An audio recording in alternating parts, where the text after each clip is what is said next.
ನಮಸ್ಕಾರ. ಪಾಲಿಟಿಕ್ಸ್ ಅನ್ನೋದು ಒಂಥರ ಚೆಸ್ ಗೇಮ್ ಇದ್ದಾಗೆ. ಇಲ್ಲಿ ಪರ್ಮನೆಂಟ್ ಫ್ರೆಂಡ್ಸ್ ಯಾರೂ ಇರಲ್ಲ, ಹಾಗೆ ಪರ್ಮನೆಂಟ್ ಎನಿಮೀಸ್ ಕೂಡ ಇರಲ್ಲ. ಆದ್ರೆ ಈಗ ತಮಿಳ್ನಾಡಿಂದ ಹಿಡಿದು ಪಶ್ಚಿಮ ಬಂಗಾಳದವರೆಗೂ ನಡೀತಿರೋ ಈ ಹೈಸ್ಟೇಕ್ಸ್ ಪೊಲಿಟಿಕಲ್ ಡ್ರಾಮಾ ಇದೆಯಲ್ಲ, ಇದನ್ನ ನೋಡಿದ್ರೆ ಲಿಟ್ರಲಿ ಮೈಂಡ್ ಬ್ಲಾಕ್ ಆಗೋದು ಗ್ಯಾರಂಟಿ. ಮೊದಲಿಗೆ ಒಂದು ಸಿಂಪಲ್ ಅನಿರೀಕ್ಷಿತ ರೂಮರಿಂದ ಶುರುವಾದ ಈ ಹೈ ಸ್ಪೀಡ್ ಪೊಲಿಟಿಕಲ್ ಥ್ರಿಲ್ಲರ್ ಇಡೀ ದೇಶದ ಗಮನನ ಹೇಗೆ ಸೆಳೆಯುತ್ತಿದೆ ಅನ್ನೋದನ್ನ ಈ ಎಕ್ಸ್ಪ್ಲೇನರ್ ಅಲ್ಲಿ ಡೀಪ್ ಆಗಿ ಬ್ರೇಕ್ ಡೌನ್ ಮಾಡೋಣ. ಬನ್ನಿ, ಟೈಮ್ ವೇಸ್ಟ್ ಮಾಡದೆ ಡೈರೆಕ್ಟ್ ಆಗಿ ಕಂಟೆಂಟ್ ಒಳಗೆ ಜಂಪ್ ಆಗೋಣ. ಈ ಇಡೀ ಡ್ರಾಮಾ ಶುರುವಾಗಿದ್ದು ಡಿಎಂಕೆ ಲೀಡರ್ ಎಸ್ ಹಫೀಜುಲ್ಲಾ ಅವರ ಒಂದು ಮಿಸ್ಟೀರಿಯಸ್ ಟ್ವೀಟಿಂದ. ತಮಿಳುನಾಡು ಮತ್ತು ಡೆಮಾಕ್ರಸಿಗೆ ಶೀಘ್ರದಲ್ಲೇ ಒಂದು ಒಳ್ಳೆ ನ್ಯೂಸ್ ಬರಲಿದೆ ಅಂತ ಅವರು ಟ್ವೀಟ್ ಮಾಡಿದ ತಕ್ಷಣ ಇಡೀ ಸೋಷಿಯಲ್ ಮೀಡಿಯಾದಲ್ಲಿ ಒಂದು ದೊಡ್ಡ ಸೆನ್ಸೇಷನ್ ಸೃಷ್ಟಿಯಾಯಿತು. ಈ ಒಂದೇ ಒಂದು ಟ್ವೀಟ್ ಯಾರು ಕೂಡ ಕನಸಿನಲ್ಲೂ ಊಹಿಸಲಾಗದಂತಹ ಒಂದು ಅಲಯನ್ಸ್ ರೂಮರ್ಗೆ ಟ್ರಿಗರ್ ಪಾಯಿಂಟ್ ಆಯಿತು. ಆ ಕ್ರೇಜಿ ರೂಮರ್ ಏನಪ್ಪಾ ಅಂದ್ರೆ, ಕಳೆದ 60 ವರ್ಷಗಳಿಂದ ಬದ್ಧ ಶತ್ರುಗಳಾಗಿದ್ದ ಡಿಎಂಕೆ ಮತ್ತೆ ಎಐಎಡಿಎಂಕೆ ಈಗ ಒಂದಾಗ್ತಿದ್ದಾರಾ ಅನ್ನೋದು. ಸೀರಿಯಸ್ಲಿ, ಇದು ಅನ್ಬಿಲೀವಬಲ್. ನಟನೆಯಿಂದ ಪಾಲಿಟಿಕ್ಸ್ಗೆ ಎಂಟ್ರಿ ಕೊಟ್ಟಿರೋ ದಳಪತಿ ವಿಜಯ್ ಅವರು ಪವರ್ಗೆ ಬರೋದನ್ನ ತಡೆಯೋಕೆ ಈ ಎರಡೂ ಹಳೆಯ ರೈವಲ್ಸ್ ಬ್ಯಾಕ್ ಚಾನೆಲ್ ಮೂಲಕ ಮಾತುಕತೆ ನಡೆಸ್ತಿದ್ದಾರೆ ಅನ್ನೋ ಇನ್ಫಾರ್ಮೇಷನ್ ಹೊರಬಿದ್ದಿದೆ.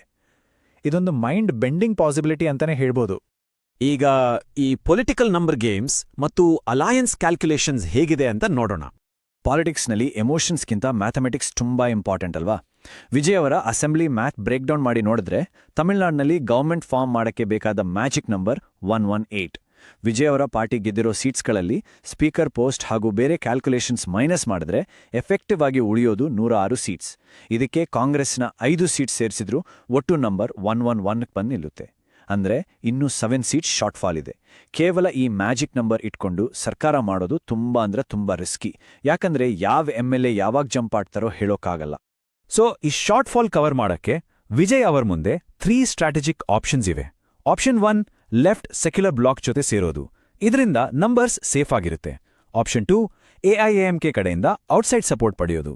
ಇದರಿಂದ 155 ಸೀಟ್ ಸಿಗುತ್ತೆ ನಿಜ, ಆದರೆ ಆಂಟಿ ದ್ರಾವಿಡಿಯನ್ ಸ್ಲೋಗನ್ ಇಟ್ಕೊಂಡು ಬಂದ ವಿಜಯ್ ಅವರ ಇಮೇಜ್ಗೆ ಇದು ದೊಡ್ಡ ಲೆವೆಲ್ನಲ್ಲಿ ಡ್ಯಾಮೇಜ್ ಮಾಡುತ್ತೆ. ಇನ್ನು ಆಪ್ಷನ್ 3, ಸೆಕ್ಯುಲರ್ ಬ್ಲಾಕ್ ಜೊತೆಗೆ PMK ಸೇರಿಸ್ಕೊಳ್ಳೋದು. ಬಟ್ ಇಲ್ಲಿ ಐಡಿಯಾಲಜಿ ಕ್ಲಾಶಸ್ ಬರೋ ಚಾನ್ಸಸ್ ಜಾಸ್ತಿ ಇದೆ. ಈ ನಂಬರ್ಸ್ ಟೆನ್ಷನ್ ಎಷ್ಟರ ಮಟ್ಟಿಗೆ ಹೋಗಿದೆ ಅಂದ್ರೆ, ತಮಿಳುನಾಡಿನಲ್ಲಿ ಈಗ ರಿಸಾರ್ಟ್ ಪಾಲಿಟಿಕ್ಸ್ ಆಕ್ಟಿವೇಟ್ ಆಗಿದೆ. ತಮ್ಮ MLAಗಳು ಎಲ್ಲಿ ಬೇರೆ ಕಡೆ ಜಂಪ್ ಆಗ್ತಾರೋ ಅನ್ನೋ ಭಯದಿಂದ TVK ಮತ್ತು ಎಐಎಡಿಎಂಕೆ ಎರಡೂ ಪಾರ್ಟಿಗಳು ತಮ್ಮ ಶಾಸಕರನ್ನ ಮಾಮಲ್ಲಾಪುರಂ ಮತ್ತು ಪುದುಚೇರಿಯ ಲಕ್ಸುರಿ ರಿಸಾರ್ಟ್ಸ್ಗೆ ಶಿಫ್ಟ್ ಮಾಡಿದ್ದಾರೆ. ಕ್ಯಾಂಪ್ ಪಾಲಿಟಿಕ್ಸ್ ಈಗ ಲಿಟ್ರಲಿ ಪೀಕ್ನಲ್ಲಿದೆ. ಈಗ ತಮಿಳುನಾಡಿನ ಈ ಮೈಂಡ್ ಗೇಮ್ಸಿಂದ ಡೈರೆಕ್ಟ್ ಆಗಿ ವೆಸ್ಟ್ ಬೆಂಗಾಲ್ನ ಕಾನ್ಸ್ಟಿಟ್ಯೂಷನಲ್ ಕ್ರೈಸಿಸ್ ಕಡೆ ಪಿವೋಟ್ ಆಗೋಣ. ಅಲ್ಲಿನ ಸಿಚುವೇಶನ್ ಕೇವಲ ಪಾಲಿಟಿಕ್ಸ್ ಆಗಿ ಉಳಿದಿಲ್ಲ, ಅದೊಂದು ಹೈಸ್ಟೇಕ್ಸ್ ಕಾನ್ಸ್ಟಿಟ್ಯೂಷನಲ್ ಕ್ರೈಸಿಸ್ ಆಗಿ ಕನ್ವರ್ಟ್ ಆಗಿದೆ. ಎಲೆಕ್ಷನ್ ಮುಗಿದ್ರೂ ಅಲ್ಲಿನ ಪೋಸ್ಟ್ ಪೋಲ್ ವೈಲೆನ್ಸ್ ಸ್ಟಾಪ್ ಆಗಿಲ್ಲ. ಸುರ್ವೇಂದು ಅಧಿಕಾರಿ ಅವರ ರೈಟ್ ಹ್ಯಾಂಡ್ ಮ್ಯಾನ್ ಮತ್ತು ಮಾಜಿ ಇಂಡಿಯನ್ ಏರ್ಫೋರ್ಸ್ ಸ್ಟ್ರಾಟಜಿಸ್ಟ್ ಆಗಿದ್ದ ಚಂದ್ರನಾಥ್ ರಾಧ್ ಅವರ ಭೀಕರ ಹತ್ಯೆ ಆಗಿದೆ. ಕೋಲ್ಕತ್ತಾ ಪೊಲೀಸ್ ಡೇಟಾ ಪ್ರಕಾರ ಆಲ್ರೆಡಿ 80ಕ್ಕೂ ಹೆಚ್ಚು ಜನರನ್ನ ಅರೆಸ್ಟ್ ಮಾಡಲಾಗಿದೆ.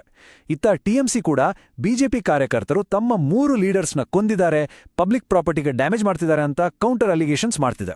ಇದು ಪ್ಯೂರ್ಲಿ ಫ್ಯಾಕ್ಟ್ ಬೇಸ್ಡ್ ರಿಪೋರ್ಟ್ ಮಾತ್ರ. ಇಲ್ಲಿ ಯಾವುದೇ ಪಕ್ಷದ ಪರ ನಾವು ಮಾತಾಡ್ತಿಲ್ಲ. ಈ ವೈಲೆನ್ಸ್ ಮಧ್ಯೆ ಕಾನ್ಸ್ಟಿಟ್ಯೂಷನಲ್ ಕ್ರೈಸಿಸ್ನ ಟೈಮ್ ಲೈನ್ ಒಂಥರ ಟಿಕ್ ಅಂತಿರೋ ಟೈಮ್ ಬಾಂಬ್ ಥರ ಆಗಿದೆ. ಎಲೆಕ್ಷನ್ ಸೋತ್ರು ಮಮತಾ ಬ್ಯಾನರ್ಜಿ ಅವರು ರೆಸಿಗ್ನೇಷನ್ ಕೊಡಕ್ಕೆ ರೆಫ್ಯೂಸ್ ಮಾಡಿದ್ದಾರೆ. ಮೇ 7ರ ಮಿಡ್ನೈಟ್ಗೆ ಪ್ರೆಸೆಂಟ್ ಅಸೆಂಬ್ಲಿ ಎಕ್ಸ್ಪೈರ್ ಆಗುತ್ತೆ. ಆಟೋಮೆಟಿಕ್ ಆಗಿ ಸರ್ಕಾರ ರದ್ದಾಗೋದ್ರಿಂದ ಇದೊಂದು ಅನ್ಪ್ರೆಸಿಡೆಂಟೆಡ್ ಆಕ್ಷನ್ಗೆ ದಾರಿ ಮಾಡಿಕೊಡುತ್ತೆ. ಸೊ ಈ ಸಿಚುವೇಶನ್ ಡೈರೆಕ್ಟ್ ಆಗಿ ಆರ್ಟಿಕಲ್ 356ರ ಯೂಸೇಜ್ಗೆ ಲೀಡ್ ಮಾಡಬಹುದು. ಆರ್ಟಿಕಲ್ 356 ಅಂದ್ರೆ ರಾಜ್ಯದಲ್ಲಿ ಸಾಂವಿಧಾನಿಕ ಯಂತ್ರಾಂಗ ಫೇಲ್ ಆದಾಗ ರಾಷ್ಟ್ರಪತಿ ಆಳ್ವಿಕೆ ಅಥವಾ ಪ್ರೆಸಿಡೆನ್ಸ್ ರೂಲ್ ತರೋಕೆ ಇದು ಪ್ರಾವಿಷನ್ ಕೊಡುತ್ತೆ. 2005ರಲ್ಲಿ ಬಿಹಾರದಲ್ಲಿ ಆದ ಹಾಗೆ ಅಟ್ಲೀಸ್ಟ್ 1 ದಿನದ ಮಟ್ಟಿಗಾದರೂ ಬೆಂಗಾಲ್ನಲ್ಲಿ ಪ್ರೆಸಿಡೆನ್ಸ್ ರೂಲ್ ಬರೋ ಚಾನ್ಸಸ್ ತುಂಬಾನೇ ಹೈ ಇದೆ. ಈ ಪ್ರೆಸಿಡೆನ್ಸ್ ರೂಲ್ ಥ್ರೆಟ್ ಅನ್ನ ಎದುರಿಸೋಕೆ ಮಮತಾ ಬ್ಯಾನರ್ಜಿ ಅವರು ಒಂದು ಯುನೀಕ್ ಪ್ರೊಟೆಸ್ಟ್ ಸ್ಟಾರ್ಟ್ ಮಾಡಿದ್ದಾರೆ. ಅವರು ಮತ್ತೆ ತಮ್ಮ ಲಾಯರ್ ಕೋಟ್ ಧರಿಸಿ ಹಳೆಯ ಲೀಗಲ್ ಪ್ರಾಕ್ಟೀಸ್ ಅನ್ನ ರೆಸ್ಯೂಮ್ ಮಾಡ್ತಿದ್ದಾರೆ.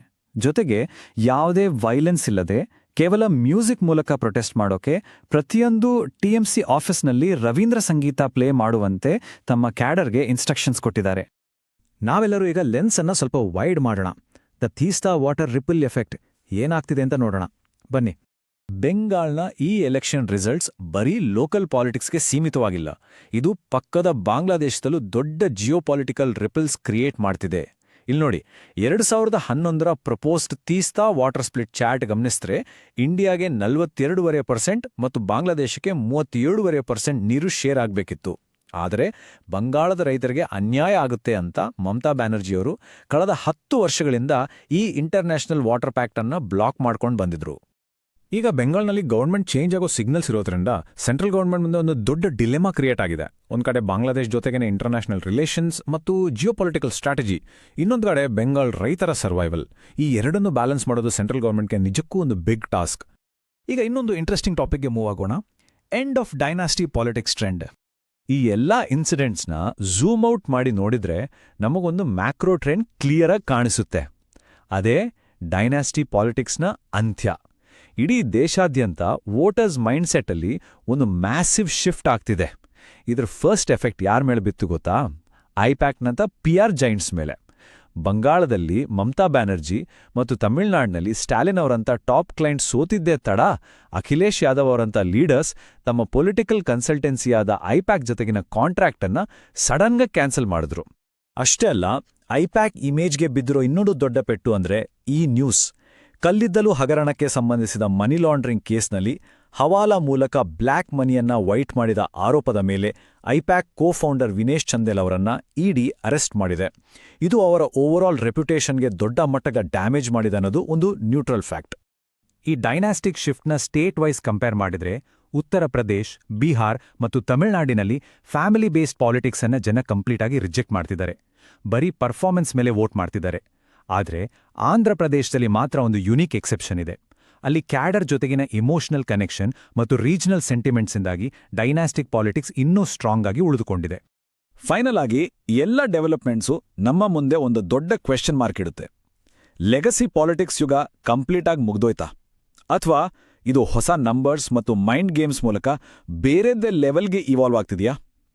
ಇಂಡಿಯನ್ ಡೆಮೋಕ್ರಸಿಯ ಈ ಫ್ಯೂಚರ್ ಬಗ್ಗೆ ಯೋಚನೆ ಮಾಡಲೇಬೇಕು. ಅಂದ್ಹಾಗೆ ಈ ಎಕ್ಸ್ಪ್ಲೇನರ್ ಇಷ್ಟ ಆಗಿದ್ರೆ ಖಂಡಿತ ಲೈಕ್ ಮಾಡಿ, ಈ ಇನ್ಫಾರ್ಮೇಷನ್ ಅನ್ನ ಫ್ರೆಂಡ್ಸ್ ಜೊತೆ ಶೇರ್ ಮಾಡಿ ಮತ್ತು ಇಂತಹ ಮತ್ತಷ್ಟು ಡೀಪ್ ಕ್ರೇಜಿ ಇನ್ಸೈಟ್ಸ್ಗಾಗಿ ನಮ್ಮ ಚಾನಲ್ಗೆ ಈಗಲೇ ಸಬ್ಸ್ಕ್ರೈಬ್ ಮಾಡಿ. ಮುಂದಿನ ಎಕ್ಸ್ಪ್ಲೇನರ್ನಲ್ಲಿ ಸಿಗೋಣ.